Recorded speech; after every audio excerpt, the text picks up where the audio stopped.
Hey guys, it's Kay, aka the Purple Teapot, and welcome. Today I'm going to talk about S.W.A.T, specifically STRIS, because I feel like it's fair to say now that they're canon. They've kissed a couple times, not being able to resolve the whole work thing, and I think they're finally getting somewhere.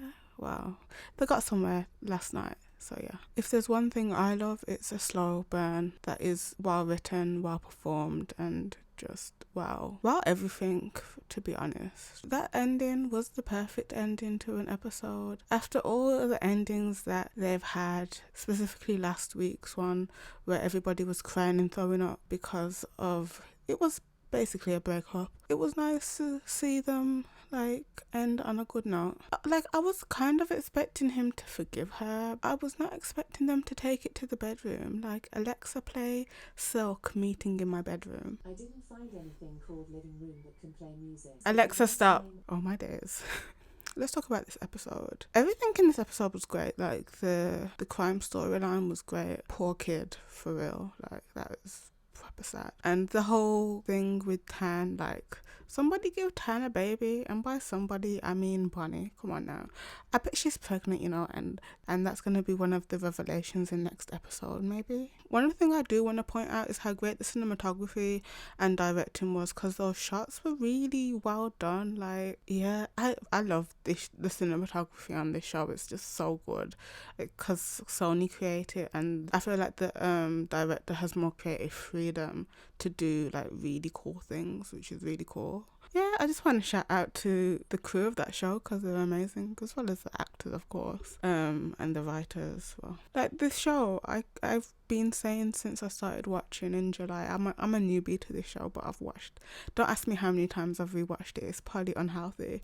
The writing for this show is amazing across all 5 seasons. It stays consistent, and I don't think there's been many times I've said, "Oh, this is just flat out lazy writing." No, I don't think there's been a moment. Maybe they've had moments, but nothing that can stick out like a sore thumb, you know what I mean? I always say to my friends when I talk about this show, I came for Shamar and I stayed for Kristen Street 100%. And everybody else, especially Deacon, he's so fine with his salt and pepper, Yeah, if you're into that. So let's talk about Kristen Street, because that's who I'm here for. Well, I'm here for everybody, but them especially.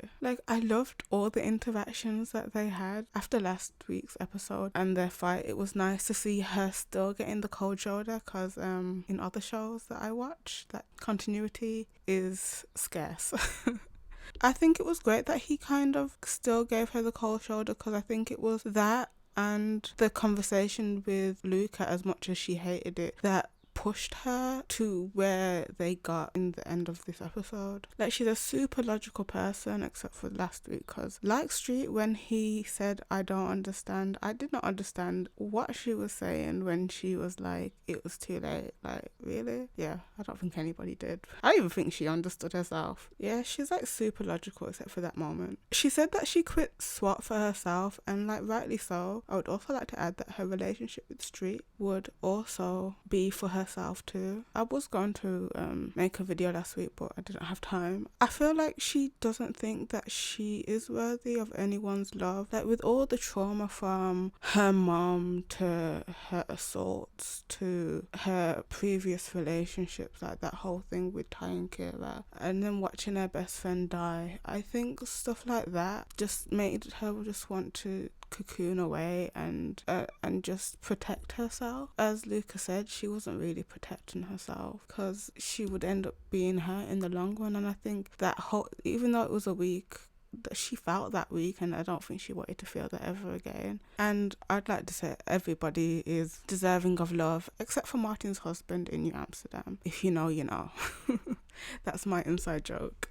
For me, I thought that Street was going to give her the cold shoulder for a little bit longer till next episode, but I'm not going to complain that it was only for this episode, because it was very angsty, and as entertaining as it was, it probably would have been uncomfortable, but I'm okay with being uncomfortable when it comes to TV shows and writing, and it adds to the angst, I guess. But it's too late now, writers. Also, when I think about it, he was probably too enough to give her the cold shoulder for more than a week. He's way way too in love for that. I love how even after everything, it was still clear that he still wasn't going to get over Chris. Like, he cancelled that date and didn't even know that Chris would even show up at his door. I think it's nice to see him finally get the relationship that he wanted 5 years ago, even though the relationship that he wanted 5 years ago isn't what he's about to get, but I don't think he would want what he wanted 5 years ago now. You know what I mean? I've enjoyed watching him mature as an individual and go from being for the streets, if you pardon the pun, to settling into the person he is today. 20 Squad really rubbed off on him, like, in the best way. And without Chris, I don't think that would have happened. Like, although the others helped, I think that it was her who really persuaded him to see the group as family. So let's talk about their kiss. Like, I love that hug kiss. It was, like, super intimate, and the way that they both said I love you was perfect. Especially after last week, it was needed. I've been saying to myself for ages that she'd be the first one to say it, and I think it was because I knew that with it being her who's been blocking this relationship, it would have to be her. We would have to do something big when she was ready to move on up. The sigh she gave when he told her he loved her was perfect. I think she was a little on edge after their encounters over the week, and just hearing him say that solidified that he hadn't moved on, because I do think she was worried. I don't know why. Goes on these dates and is just thinking of her. But I guess she doesn't know that. I swear sometimes I ask myself how Tan, of all people, doesn't know about Chris and Street.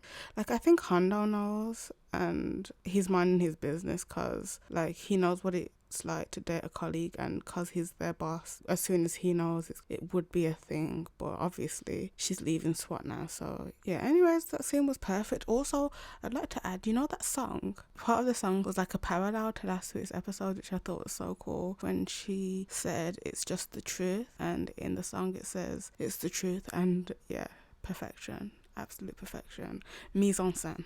Anyways, I can't wait to see them in next episode and how they navigate their relationship in the future. Chris is leaving S.W.A.T, but I feel like it's just going to be like when Street left, or when Hondo took some personal time off to go to Mexico. Personally, I think that the job at Mama Pina's house will be won't be as time consuming as she thinks it is, and she'll probably go back to S.W.A.T. Maybe she'll go back to S.W.A.T part time, I don't know.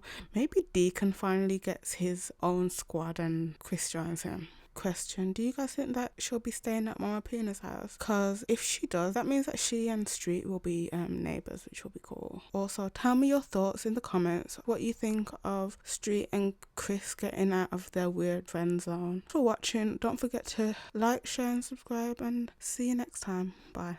So when do you guys think Molly Hicks is gonna show up? Because there's like no way in hell she doesn't.